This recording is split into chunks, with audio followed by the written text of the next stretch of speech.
Muito bem, pessoal, vamos dando continuidade aí ao nosso 11º encontro, a história da salvação, tá? Terceira parte aí. Se você está vendo depois, vai lá, pede o Espírito Santo, como sempre, para ele te conduzir mais esse estudo, tá bom?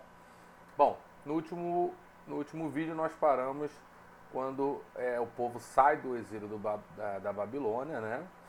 E começa já a se organizar em torno do Templo de Jerusalém, em torno do sumo sacerdote, das sinagogas, dos sacerdotes, onde ficam nas sinagogas para eles orientarem o povo, tratarem do sagrado, e os escribas vão ficar trabalhando no aprofundamento da lei, nos escritos antigos para ensinar o povo. Tá? Então paramos aí. A história da salvação está muito interessante. Deus está conduzindo o povo aí, está suscitando, a gente viu que suscitou grandes homens, profetas, juízes, reis, para tentar conduzir o povo dentro do seu plano de salvação, dentro do plano de salvação de Deus. Tá? Vamos lá, vamos com calma, vamos devagar, não me importa em fazer aqui mais tantos vídeos, tá? Para a gente ir devagar e terminar esse encontro. E agora a gente está chegando no melhor da festa, vamos com mais calma ainda, tá bom? Muito bem. Seguindo aqui, tá? Paramos aqui no parágrafo, vamos para o próximo parágrafo, né? Assim, o último parágrafo foi, né, que a experiência do exílio foi muito dura para Israel. Meditando sobre a causa, tomaram consciência de que no fundo se tratou de uma desobediência à lei de Deus proclamada pelos profetas. Né? Aquele exílio lá foi uma consequência por eles terem se afastado de Deus. E o povo vai se organizando.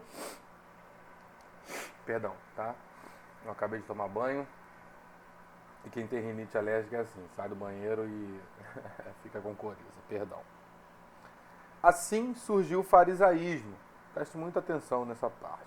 Onde se acreditava que ao se praticar escrupulosamente a lei de Moisés, Deus teria compaixão do seu povo, enviando-lhes o Messias, considerado como um guerreiro capaz de estabelecer o reino de Judá.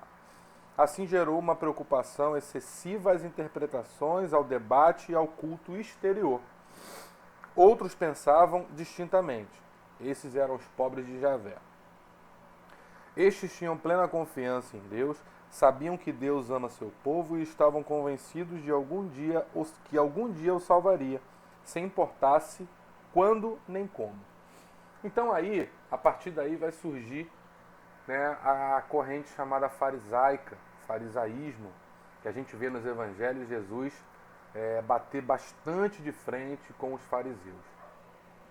Depois que o povo se organizou, depois que o povo saiu do exílio, foi se organizando, se consolidando lá no Templo de Jerusalém, surge o farisaísmo, que pensava que se você seguisse escrupulosamente a lei, perfeitamente o culto exterior, Deus enviaria o seu Messias para salvar o povo. Porém, esse salvador que os fariseus pensavam era o salvador guerreiro, né? O povo estava acostumado a guerrear, a sofrer invasões, a ser sequestrado, a ser exilado, a batalhar.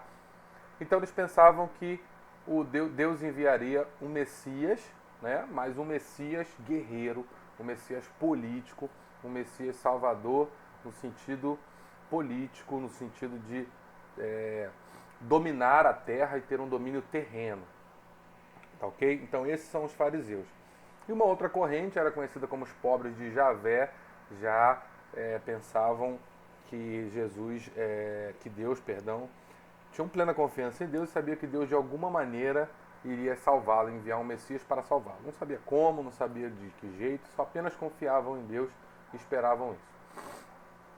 Essas correntes vão bater de frente e Jesus vai bater muito de frente, porque os fariseus não vão aceitar Jesus como o Messias, porque Jesus não é aquele Messias que eles tinham feito no seu estereótipo, o estereótipo que eles haviam criado sobre o Salvador. Jesus não saciava esse tipo de Messias que os fariseus esperavam. Então Jesus vai ter vários embates com eles. Depois a gente vai ver melhor. Vamos lá, vamos seguindo. Em 197 a.C., quase 200 anos antes de Cristo, a província passou às mãos, a província lá de Jerusalém, né? Passou às mãos dos antíocos da Síria. Estes queriam impor aos judeus o costume grego que era pagão. Guiados pela família dos Macabeus, os judeus se rebelaram. Livro de Macabeus, você pode ver isso, está na Bíblia, tá? O livro dos irmãos Macabeus. A guerra durou desde o ano 170 até o ano 130 a.C. E, por fim, os judeus conseguiram a tão sonhada independência política e estabeleceram uma aliança com Roma, o estado mais poderoso daquele tempo. Assim, ressurgiu o reino de Judá. Entretanto, então olha só, o povo consegue, batalhando, né, guerreando, estabelecer o reino de Judá e fazer uma aliança com Roma, né? Que Roma já estava consolidado o seu Império Romano, toda a volta do mar Mediterrâneo, ali o maior império da época, fazem uma aliança de paz com Roma, tá? Assim, entretanto, no ano 63 a.C., o general Pompeu ocupou Jerusalém e impôs o domínio romano. Esta situação fez ressurgir no povo de Israel o desejo de uma pronta chegada do Messias. Essa aliança foi quebrada, Pompeu chega em Jerusalém, impõe o Império Romano, e a gente vai ver o povo novamente esperar um Messias Salvador, tá? Esperando que Deus mande um Messias Salvador. E aí vamos chegar na época de Jesus. Jesus vai viver dentro desse inteirinho aí, tá? Dentro dessa realidade. Nesse cenário, Jesus nasce. Porém, o povo de Israel, que esperava pelo Messias, o rejeita, como a gente havia falado, porque Jesus não corresponde à imagem de Messias que o povo inventou. Mas alguns aceitam o Cristo e o seguem, se dão conta de que Jesus vem de Deus e isso lhes basta. São os pobres de Javé. Frente à evidência, que renunciam a todo raciocínio sem fundamento, e ao aceitarem Jesus, recebem sua mesma vida, seu mesmo espírito e se transformam em filhos adotivos de Deus. Vamos ver parte dos judeus, principalmente os fariseus, rejeitarem Jesus, como a gente já falou há pouco. Ele não correspondia ao modelo de Messias que eles esperavam, porém alguns judeus, que são conhecidos como os pobres de Javé, aceitam Jesus, veem seus milagres, veem que ele vem em nome de Deus e passam a aceitar Jesus como Messias Salvador. Ok? E aí chegamos em Jesus. O ápice da salvação é quando Deus, depois de todo esse tempo que a gente viu até agora, se doa, vem, se encarna para Ele próprio salvar definitivamente o povo. E a gente vai ver que não só o povo judeu. Deus escolhe um povo para começar o seu plano, mas quando Jesus se encarna, vem para salvar e Ele vai trazer a realidade da salvação para toda a humanidade. Tá? Mas não só mais os descendentes de Abraão, né? A gente viu que lá no começo a promessa seria, né, os descendentes de Abraão seriam numerosos, e aí a gente vai ver que Jesus vem para salvar a todos. Tá? Maria é o meio privilegiado de que Deus se serve para que seu filho tome a natureza humana. Nasce Jesus em um estábulo, não havendo lugar na pousada. A gente pode ver lá no Evangelho de Lucas, capítulo 2, versículo 7. É a sorte dos pobres que Jesus quer compartilhar desde o princípio. Para eles, quer ser a boa nova. Lucas 2, versículo 10. Segundo a lei de Moisés, Jesus é circuncidado aos 8 anos. Também é apresentado ao templo para ser consagrado como filho primogênito, o primeiro filho, de acordo com a mesma lei. Lá em Lucas 2, 22 a 23. Então, Maria, o que esse parágrafo diz? Que Deus utiliza-se de Maria para que ele possa se encarnar na pessoa do Filho. Tá? A gente viu que na Trindade nós vamos ter essas três ações, essas três pessoas, né? Deus Criador, Deus Salvador e o Espírito Santo, Deus Santificador. Deus Salvador, Deus que salva o Filho na Trindade, se utiliza de Maria para se encarnar, para entrar na nossa história, para entrar na história, para pisar na terra, ok? Já existia desde todo sempre, porque ele é eterno e é Deus, mas ele entra na nossa história por Maria, tá? E vem pobre, não tem lugar nem para nascer, né? Porque desde já ele quer anunciar a boa nova àqueles pobres e oprimidos, tá? Vem totalmente diferente como os fariseus esperavam, um rei, alguém como da descendência de Davi, seria um rei, tá? Para eles. E Jesus segue todos os protocolos judaicos da época, porque era judeu, nasceu de família judia, e vai ao templo, é circuncidado, vai ser apresentado como filho primogênito, tá? Filho primogênito é o primeiro filho, significa que Maria teve outros filhos? Não necessariamente o primogênito, quando a mulher tem o primeiro filho, não necessariamente ela tem outros filhos, tá? É o primeiro filho e ela pode não ter outros filhos, tá? Mas o primogênito, a gente viu, tem destaque, então ela vai apresentar como primogênito. Desde os 12 anos, Jesus começava a cumprir com a obrigação de ir a cada ano a Jerusalém para a festa da Páscoa. Está lá em Lucas 2, 42. Né? A gente vai ver que o povo judeu, desde Moisés, lá da última praga do faraó, vai celebrar a Páscoa. E Jesus, como bom judeu, vai ao templo também celebrar a Páscoa. Cresce e se desenvolve como qualquer homem. Lucas 2, 40, 52. Contudo, em Cristo há uma só pessoa, a do Verbo, em duas naturezas, a divina e a humana. Aí a gente volta ao assunto da Trindade. Em Jesus, há uma só pessoa. Ele é o Verbo, tá? É o Verbo encarnado. Da Trindade é a pessoa do Filho, com duas naturezas. Tem a natureza humana e a natureza divina, 100% homem e 100% Deus, tá? Uma só pessoa, não são duas pessoas, ele não é o Filho de Deus e homem, ele é a única pessoa. A gente faz a pergunta, quem é Jesus? É Deus. Ele é a pessoa do Filho, né? Em Deus, na Trindade, ele é a pessoa do Filho. Então, quem é Jesus? É Deus. Tá? Agora, quando você pergunta qual natureza? Duas naturezas, divina e humana.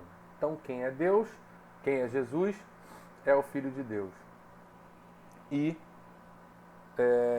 com duas naturezas, a natureza divina e a natureza agora, depois de encarnar de Maria, natureza humana. Ok? O povo de Deus estava pronto para preparar o caminho.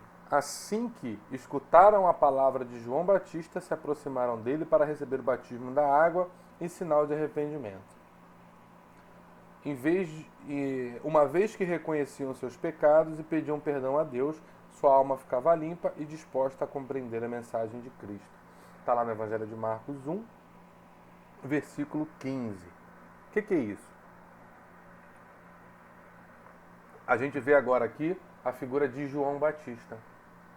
João Batista, primo de Jesus, né, parente de Jesus, é aquele que vai preparar o caminho, né, preparar a alma das pessoas naquele batismo de arrependimento, onde ele no Rio Jordão batizava as pessoas e o próprio Jesus, tá, vai lá ser batizado por João Batista.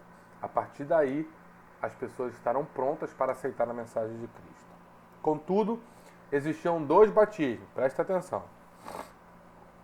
Um de João Batista e outro de Jesus. O de João Batista era um sinal de arrependimento, serviu para preparar o caminho para Jesus e se acabou com a sua morte. Já o de Jesus consiste em receber o Espírito Santo. Jesus recebeu no Rio Jordão o batismo de João, como representante da humanidade pecadora, está lá em Isaías 53, no profeta Isaías, e fora da água recebeu o batismo no Espírito Santo. Confere lá no Evangelho de Marcos, capítulo 1, de 10 a 11. Também os apóstolos foram batizados no Espírito Santo no dia de Pentecostes, Atos dos Apóstolos 2, 3, 4, mediante línguas de fogo. Antes, eu acabei falando aqui do parágrafo anterior, acabei me embolando, né? Das perguntas, né? Quando você pergunta, o que é Jesus? Jesus é Deus. É a primeira pessoa, é a segunda pessoa da Santíssima Trindade. O que é Jesus? É Deus. Tá? Ele é o Verbo encarnado, Deus de Deus, segunda pessoa da Santíssima Trindade, o Filho, tá? A pessoa do Filho. O que é? É Deus. E aí quando você pergunta quem é Jesus, pode ser o homem, natureza do homem ou natureza divina. Ok? Muito bem. Acho que ficou claro isso aí. Qualquer coisa perguntem aí, que eu explico melhor. A gente sabe que a Trindade é complicada, tá? Mas vocês entenderam bem nos encontros aí o que significa a Trindade. Bom, falando do batismo aqui, existem dois batismos, como falou o parágrafo aqui, tá? É o batismo de João Batista, que é aquele batismo do arrependimento, tá? E o batismo de Jesus. O batismo de João Batista, Jesus recebe no Rio Jordão como representante da humanidade pecadora. Ele vai lá como que se arrepende por todos nós, né? E quando sai da água, ele recebe o batismo no Espírito Santo, tá? E é o batismo que você vai receber quando for batizado. E quando você for crismado, você também vai receber o Espírito Santo do bispo em confirmação daquele seu batismo. Se você não é batizado e for batizado, na hora do batismo você recebe o Espírito Santo. É o batismo a partir de Jesus. Tá? Os que seguem a Cristo tratam de ser no mundo como sal, se preservando do pecado que leva à morte, buscando a maneira de apoiar e dar sabor a tudo que há de bom. Ensinam os demais a maneira de como viver amando a Deus e ao próximo, principalmente os inimigos, e pedindo a Deus por eles. Viver demonstrando a fé através de boas obras e alertar a presença e a pregação de falsos profetas. E alertas à presença e pregação de falsos profetas, reconhecido pelos seus maus frutos. Então, aqueles que seguem a Cristo e são batizados por Cristo mudam a sua maneira de agir. E agora são sal da terra. Para que serve o sal? O sal serve para dar sabor. Então, o batizado, o crismado, ele é aquele que vai dar sabor ao mundo, né? Ele está aqui para evangelizar, para fazer a caridade, espalhar o amor, combater, como está dizendo aqui, falsos profetas, tá? E seguir os exemplos de Cristo. Tá bom? O antigo povo de Deus pertencia somente aos descendentes de Abraão. É o que a gente acabou de falar há pouco tempo atrás. Ao antigo povo de Deus pertenciam somente aos descendentes de Abraão, segundo a carne, do mesmo modo dos que constituíam o povo de Israel. A circuncisão era o ato de admissão neste povo. Então, a descendência de Abraão, que formou o povo hebreu, que foi para o deserto, que formou as 12 tribos, que se reuniu no meio aos profetas, que se consolidou com os sumos sacerdotes, os fariseus e viraram aí os judeus, eles, através desse ritual da circuncisão, que a gente viu lá em Abraão, lá no começo, eram pertencentes a esse povo eleito, tá? Bom, essa circuncisão realizava-se aos 8 dias depois de havendo nascido. Com o cristianismo, todos têm direito a pertencer ao novo povo de Deus, isto é, a igreja fundada por Cristo. A porta para ingressar neste povo de Deus é o batismo. Está lá em Marcos, capítulo 16, versículo 16. Então agora, como a gente falou no começo, Jesus estende a salvação e a graça de Deus, não só aquele povo eleito, aquele primeiro povo que Deus reuniu para no seu projeto de salvação, agora mas para todos no mundo. E qual é a porta de entrada? Qual é agora o sinal? Não mais a circuncisão, mas o batismo. Tá? O batismo agora é a porta de entrada para a família de Cristo, para sermos chamados filhos de Deus. Tá, ok? Vamos dar uma paradinha aqui. Chegamos no ápice da festa, né? Desculpa a brincadeira, mas vamos devagar, vamos dar uma paradinha aqui, digerir isso e a gente continua no próximo vídeo, tá bom? Fiquem com Deus e até o próximo vídeo.